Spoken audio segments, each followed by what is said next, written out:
انت جبت لنا عن قضايا الوطن، جبت لنا وطنيه وجبت لنا عن قضايا حليتوها او قضايا مجتمع.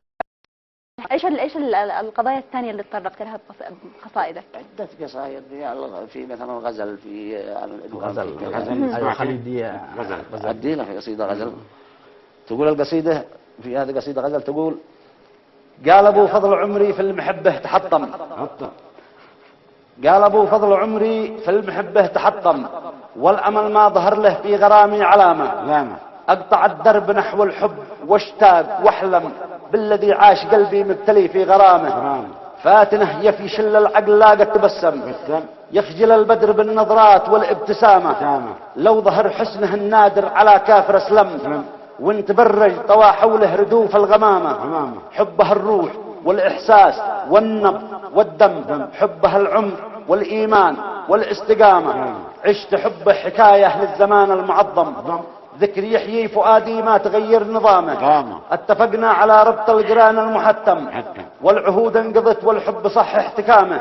حب شرعي على دستور وافي منظم، نقضي العمر في ظل الوفاء والكرامة،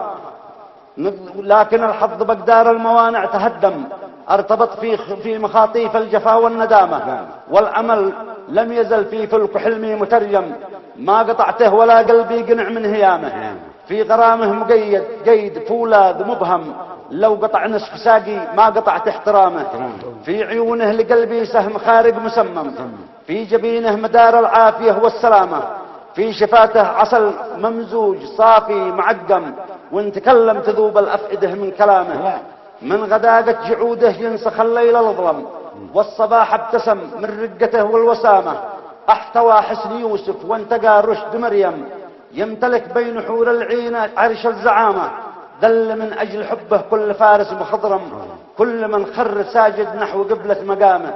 في سبيله فؤادي بالمحبة تقدم، لن يغير مصيره لو تقوم القيامة، أو تخلت من أجله بباطن جهنم، هو حياتي ومن أجله رفعت العمامة، اجمعونا على كف الوداد المهندم، وارحموا دمع يروي من سيوله تهامة. سلامة. للدرجة؟ طيب